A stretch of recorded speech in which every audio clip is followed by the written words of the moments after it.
हरी माऊली. आपण आलेलो आहोत पंढरीच्या वाळवंटामध्ये आणि आज विहार करतोय होडीतून चंद्रभागेमध्ये. आणि या होडीत बसून आज आपण एक पॉडकास्टचा एक छोटासा भाग आपला सादर करत आहोत. आपल्यासोबत आहेत प्रिन्स मोरे. नमस्कार. रामकृष्ण हरी माऊली. आपण काही प्रश्न विचारणार आहोत सरांना आणि ते त्यांच्या म्हणण्यानुसार त्यांच्या मतानुसार त्याची उत्तर देणार आहेत. सर नमस्कार. नमस्कार. आपण आज पंढरपूरमध्ये आहोत, विहार करतो चंद्रभागेमध्ये. तर पांडुरंगांबद्दल काय तुम्ही सांगू? पांडुरंगाबद्दल काय सांगू शकतो? पांडुरंगानेच आपल्याला जन्माला घातले आणि आज पांडुरंगच आपल्याला सांभाळत आहेत आणि आपण नशिबान आहोत. मी तर स्वतःला नशिबान मानतो की मी पांडुरंगाच्या पावनभूमीतला आहे. माझा पंढरपुरातला जन्म आहे. आणि तुम्ही विचारलं पांडुरंगाबद्दल काय? पांडुरंगाबद्दल बोलण्या एवढं मी मोठा नाहीये. माझी श्रद्धा आहे खूप. पण सर तेवढ्यातच हिंदू धर्मामध्ये असे कित्येक लोक आहेत की जे म्हणतात की माझा देवावर विश्वास नाही, मी देवाला मानत नाही. त्या लोकांना आपण मूर्खही म्हणू शकत नाही आणि सुशिक्षितही म्हणू शकत नाही. का माहितीये का? ज्यावेळेस तुमचं सगळं बरं चाललेलं असतं का त्यावेळेस माणसाला देव दिसत नाही. कधीही लक्षात. माणसाला देव फक्त दोनच वेळेस दिसतो. एक अडचणीत असल्यानंतर आणि एक अति उच्च पदावर गेल्यानंतर. आणि जे लोक म्हणतात ना माझा देवावरती विश्वास नाहीये, मी नास्तिक आहे, मला हे पटत नाही, देवाला दूध पाजणे वगैरे, म्हणजे प्रत्येकाच्या काहीतरी वेगवेगळ्या आख्यायिका आहेत त्याच्यावरती ते विरोध करतात. पण मुद्दा काय माहितीये का? ही कोण करतं? मिडल क्लास माणूस करतो, ज्याचं रुटीन ठरलेलं आहे. सकाळी 9 ते 5 काम करायचं आणि आपला उदरनिर्वाह करायचा. त्याच्यामध्ये त्याने मुलाच्या शिक्षणाची सेटिंग लावलेली असते, म्हणजे येणाऱ्या पगारीतनं. परत बायकोच्या शॉपिंगसाठी सोय केलेली असते, म्हणजे जेणेकरून त्याचं सगळं सेट केलेलं असतं आणि त्याला वाटत असतं की ते मी केलंय, माझ्या कष्टाने केलंय. त्यामुळे त्याचा गैरसमज काय असतो, आता देव काय देणार आहे मला. म्हणून ती लोक म्हणजे ही तीच लोक करू शकतात. बाकी जो अति उच्च पदावर आहे त्याला माहिती त्यानं काय काय सुचलंय, कुठं कुठं त्याला लकीली सगळ्या गोष्टी कानावरनं गेल्या, तो तिथपर्यंत गेलाय. आणि जे अति गरीब आहेत म्हणजे थोडक्यात त्यांचा आज कमवलं तर आज ते रात्रीचं जेवू शकतात. अशी लोक काय म्हणतात, माझा देवावरती विश्वास आहे, आजचा दिवस चांगला घालवला, याचा अर्थ उद्या सकाळी पण देव आपल्या सोबतच आहे, रात्रीही देव आपल्या सोबत आहे. म्हणजे जेणेकरून आपला देवावरती किती विश्वास ठेवायचा हे आपल्या हातात आहे. त्या हिशोबाने प्रत्येकाच्या सवडीनुसार देवाची व्याख्या बदलते.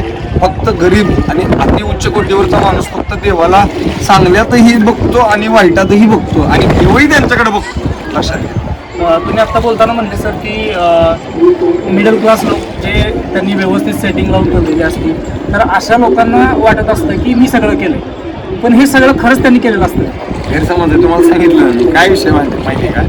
लोक ज्या वेळेस माणसाकडे मी पण येतो त्याचं संपलेलं असते सगळं.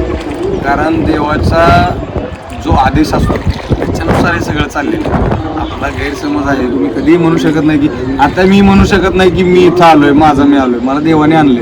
आज मी काहीतरी चॅनलवरती दाखवावं, लोकांनी बघावं, त्याच्यातनं इन्स्पिरेशन त्यांना मिळावं. काय आता कसं आहे, आता हा व्हिडिओ बघणारा वर्ग समजा मी म्हणतो फक्त 10 लोक बघतील, पण त्या 10 मधल्या 2 जरी लोकांना ह्याच्यातनं काहीतरी शिकायला मिळालं की बाबा ऍक्च्युली जे चालू आहे ते देवाच्या इच्छेनुसार चालू आहे. देव म्हणला की हे उद्या तर ते होतं.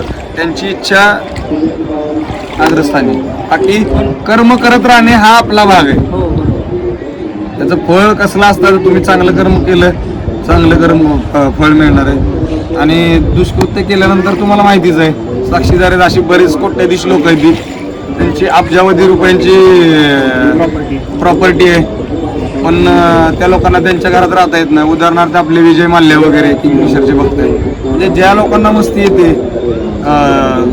किंवा म्हणजे मी पण येतो संपलं तिथं, ते तसं आहे. जसा रावणाला आलेला श्रीरामांनी दाखवून दिलं. म्हणजे ते एक गोष्ट लक्षात घ्या. तुम्हाला असं वाटत असेल की मला शिक्षा कोणतर माणूस देईल, काही नाही. ज्यावेळेस माणसाचा रोल संपेल की बाबा देवाला वाटलं की ह्याच्या आतनं हे कृत्य करायचं आहे, तिथं कोणच नाही आलं तर स्वतः देव उतरतात.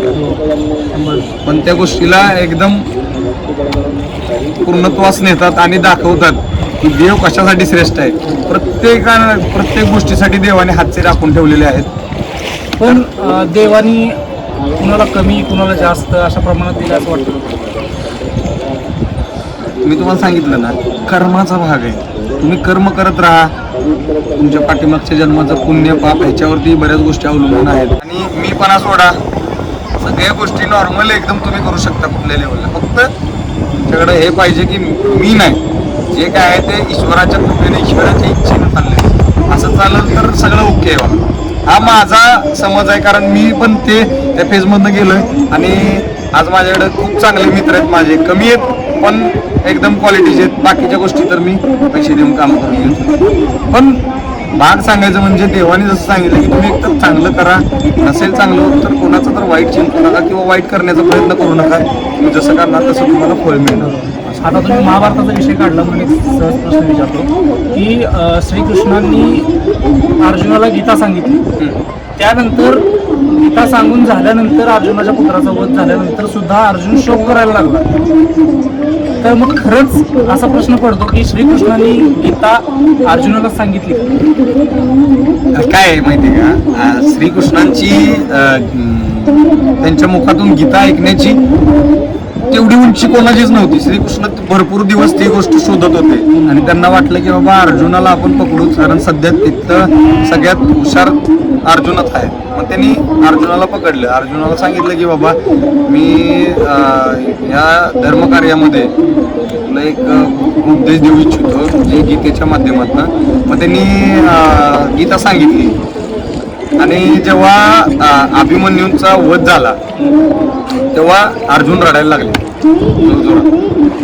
श्रीकृष्णही त्याच्या पाठीमागे रडायला लागले. कसं आहे, श्रीकृष्णांना अभिमन्यूच्या वधाचं दुःख नव्हतं किंवा अर्जुनाचं दुःख आहे त्याचं दुःख नव्हतं.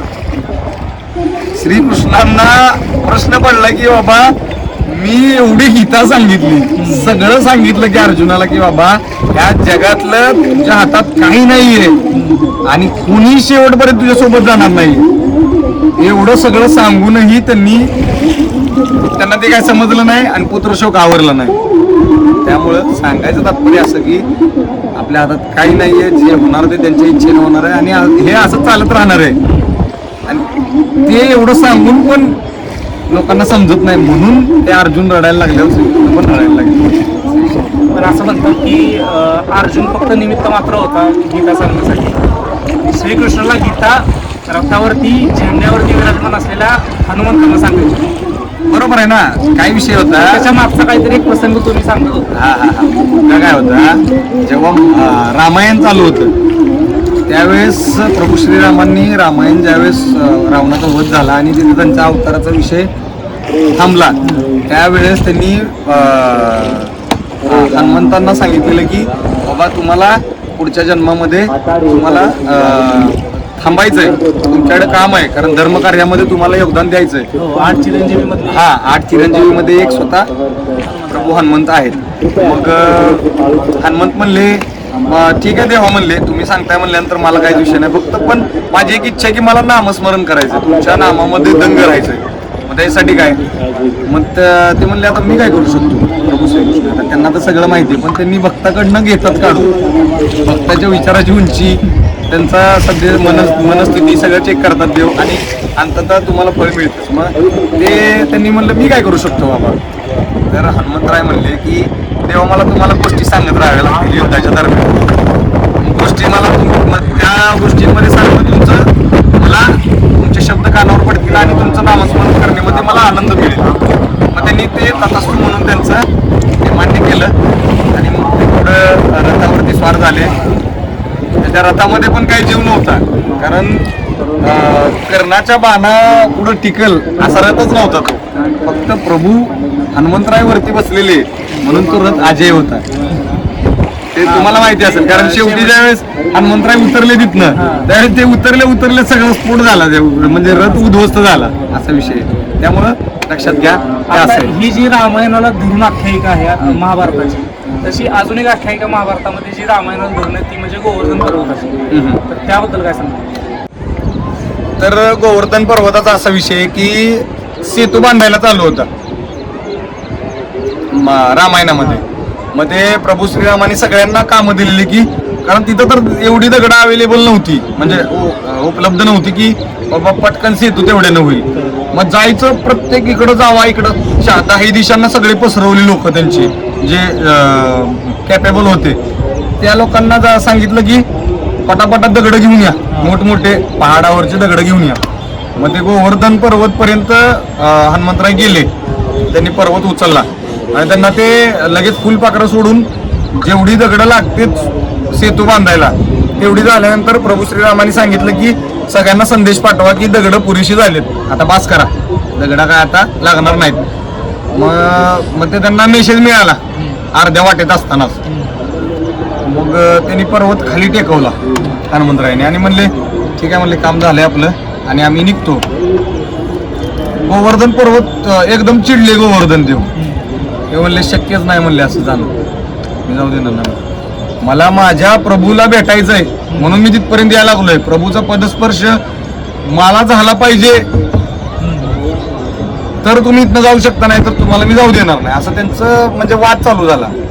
मग त्यांना हनुमंतरायांना सुचना, मग त्यांनी सांगितलं की बाबा काय केल्यानंतर तुम्ही हे म्हणजे मला जाऊ द्याल. तर त्यांनी सांगितलं की प्रभू श्रीरामांना माझा संदेश द्या की त्यांनी मला एकदा तरी स्पर्श करावा किंवा मला दर्शन द्यावं, साक्षात्कार व्हावा माझ्यासमोर.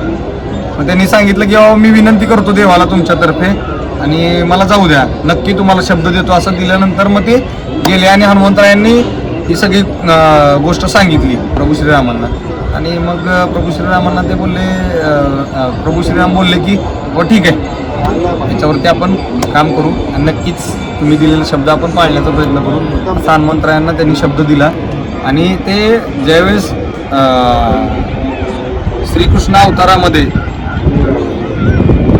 ते तिकडं गोवर्धनच्या तिथं गोवर्धन पर्वताला उचलून त्यांनी गाव वाचवलेलं त्यांचं. मग तिथं स्पर्श झाला आणि ते त्यांनी दिलेलं वचन ते पूर्ण झालं. असं त्या जन्मात किंवा त्या जन्मात देव आपला शब्द पाळतात. हेच विधीचं विधान हेच आहे की तुम्ही कर्म करत राहा, तुमचा काहीच संबंध नाही, तुम्ही कारण मात्र आहात. फक्त तुम्ही देवावर विश्वास ठेवा, कर्मावर विश्वास ठेवा, चांगलं कर्म करा, सगळं व्यवस्थित होणार, ऑटोमॅटिक होणार. छान वाटलं सर तुमच्याशी बोलून. नक्की आपण आता इथे सामना करूया. नक्कीच सरांशी बोलून खरंच छान वाटलं. तुम्हाला कसं वाटलं ते नक्की सांगा, व्हिडिओ पूर्ण बघा. तुमचे काही प्रश्न असतील तर सरांना नक्की कमेंटमध्ये विचारा, सर तुम्हाला नक्की त्याचा रिप्लाय देतील. आपण या ठिकाणी थांबूया. रामकृष्ण. रामकृष्ण.